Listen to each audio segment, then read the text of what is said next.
The problem is if you put up like things around the bird that makes them think about nests or think about nesting, then it makes them hornier. What? And then they get more sexually frustrated. So they call them like triggering elements. You have to remove triggering elements from their cage and from their surroundings. So like Jack, for example, he really wants to fuck my buff pup Gamers of Slaver.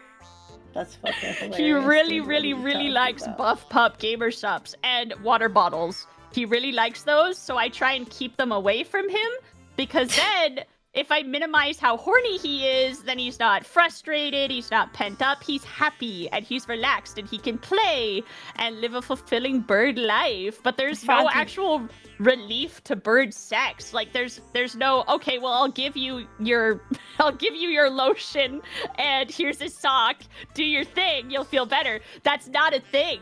They stay pent up. So you have to like try and remove things that make them horny to keep them happy. But Froggy, when it comes to like bird sex in the wild and things, okay, and forgive me if I'm wrong. I'm not trying to sounds like a torturous existence.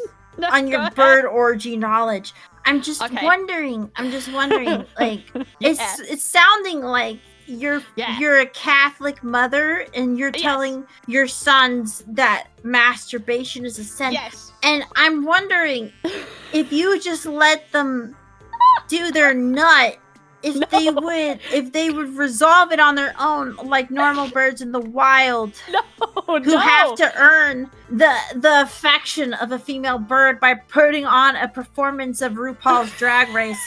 And if it's not like that,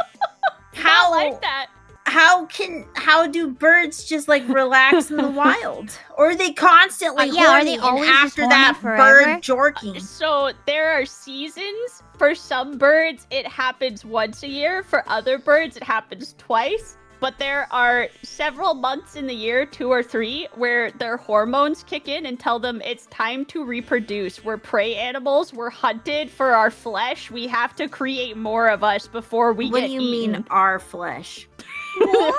They're prey animals. They get hunted for their flesh. Okay, you mean their flesh. Their flesh.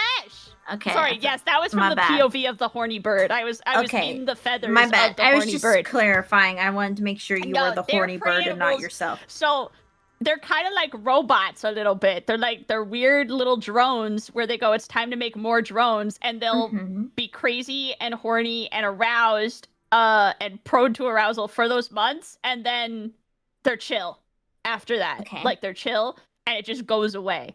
But there's no like climax that actually, as I understand it, there's no climax that puts an end to it. There's no like so relief. It's just torture forever. It's just months of torture for them. So I try and minimize.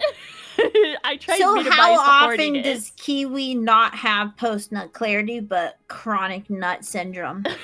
Kiwi has chronic nut syndrome for like the first 3 months of summer and then like fall. Oh my god. But spring and winter are he spends half the year horny, and then the other half of the year he's fine. He's a sweet little baby. That's a terrible half of the year. That is a terrible half of the year. So you're telling me if Kiwi had like fucking pineapple in the room with him, he couldn't just like get off his nut and go about his day. Nope. He would have to like find apple as well. Yeah. So it doesn't go away. It's just chronic nut. There are hormonal treatments that exist now for birds. You can get them injected with hormonal treatments that will like minimize the horny, because that's not natural. It's not pleasant. It's not natural.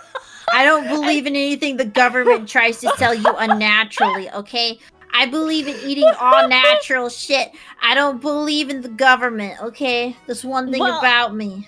It's actually very dangerous to give your birds shots because they have so little blood and their bodies are so small. So I give him chamomile and lavender tea, and that makes them sleepy and like chill. That helps them.